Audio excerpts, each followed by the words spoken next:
अस्सलाम वालेकुम व्यूअर्स, मैं हूं आपका होस्ट अब्दुर्रहमान। जो आज डिस्कस करेंगे हुकूमत की जानब से 29 मजीद बिजली घरों के साथ दोबारा मुज़ाकरात किए गए हैं, उनके रेट्स कम किए गए हैं, मुनाफे कम किए गए हैं और इस तमाम प्रोसेस में क्लेम यह है कि इनकी बकिया ज़िंदगी के अंदर 3,500 अरब रुपए की बचत होने जा रही है।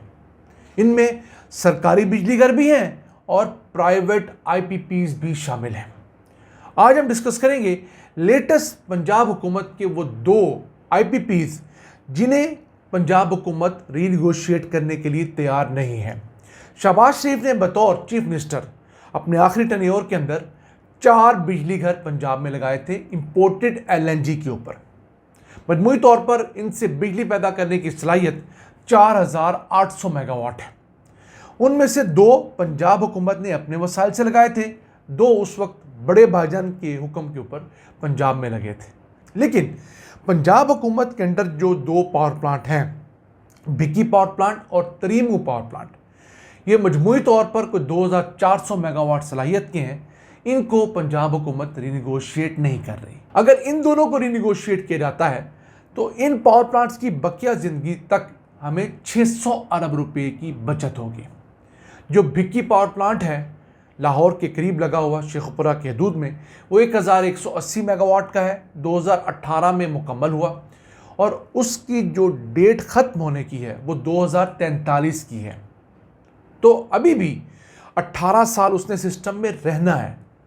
तो जब तक सिस्टम में रहेगा हमें उससे ज़्यादा मुनाफा देना होगा और बाकी मामलात करने होंगे, तो उस सिलसिले में ये रिनिगोशिएट होना चाहिए। फिर दूसरा है तरीमू LNG बेस्ड पावर प्लांट, जो कि 2023 में मुकम्मल हुआ और उसने 2048 तक सिस्टम में रहना है, 1262 मेगावाट का।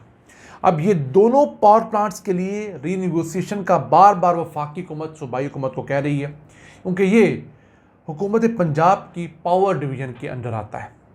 अभी तक ये नहीं हो रहा। अब ये जो लेटेस्ट राउंड हो रहा है, इसमें टोटल 6 पावर प्लांट्स के साथ रीनिगोशिएशन हो रही हैं, 4 वफाकी हुकूमत के अंदर और ये 2 पंजाब के। अब ये टोटल 6 पावर प्लांट्स मजमूई तौर पर 2,162 अरब रुपए की सेविंग देंगे अपनी लाइफ स्पैन के अंदर। तो उसमें से जो 4 वफाकी हैं वो कुछ 3700 मेगावाट के हैं और वो 1,567 अरब रुपए की सेविंग देंगे। 2 जो वफाकी हुकूमत के LNG बेस्ड पावर प्लांट हैं, एक है बल्लो की और दूसरा है हवेली बहादुर शाह। ये दोनों तकरीबन 1200 मेगावाट के इर्द गिर्द मजमूई तौर पर 2400 मेगावाट के पावर प्लांट है। इसके अलावा 2 पावर प्लांट और हैं, एक गुड्डू पावर प्लांट जो 747 मेगावाट का है और दूसरा है नंदीपुर जो 510 मेगावाट का है। जी हाँ, ये नंदीपुर पावर प्लांट वही पावर प्लांट है जो नवाज शरीफ के लास्ट टेन्योर के अंदर मौजूए बहस रहा। इसमें करप्शन के बड़े इश्यूज़ आए और फिर इसको तकरीबन बंद करना पड़ा क्योंकि इससे बिजली इंतहाई महंगी हो रही थी।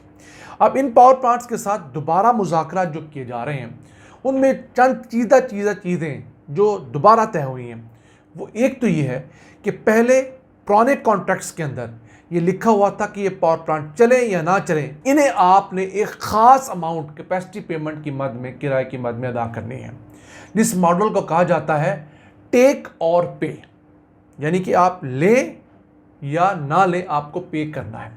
अब इन्हें चेंज किया जा रहा है हाइब्रिड टेक एंड पे, यानी कि अब आप जितनी बिजली लेंगे तकरीबन उतनी ही पेमेंट करेंगे, थोड़ी बहुत एक्स्ट्रा और एडिशनल करेंगे। तो अब टेक एंड पे के ऊपर ये लोग जा रहे हैं।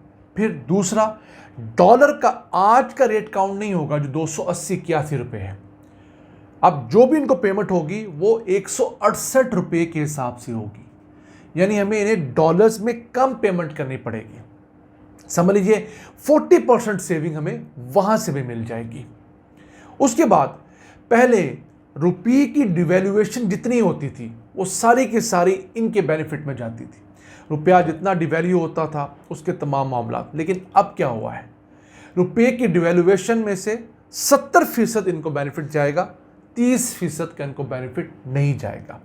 फिर इसके बाद जो रिटर्न ऑन इक्विटी है, जो इन्होंने पैसे लगाए होते हैं उसके ऊपर जो मुनाफा मिलना होता है, वो पहला 100% आपको देना पड़ता था, अब क्या करना पड़ रहा है कि हुकूमत ने कहा है कि हम आपको सिर्फ 35% तो फिक्स अमाउंट देंगे, लेकिन 65% जो अमाउंट है वो डिपेंड करेगी कि आप कितना अरसा चले हैं।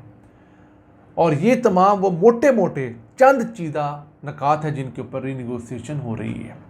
तो देखिए, हमारे सियाने कहते होते थे कि अक्सर हाथ से कसी हुई गिरहें दांतों से खोलनी पड़ती हैं। तो ये जितने पावर प्लांट्स रीनिगोशिएट हो रहे हैं, ये इन्हीं हुक्मरानों ने अपने साबका दौर में लगवाए थे, और इस कदर तेज़ी से लगवाए थे और इस कदर तारीफ़ें करके लगवाए थे।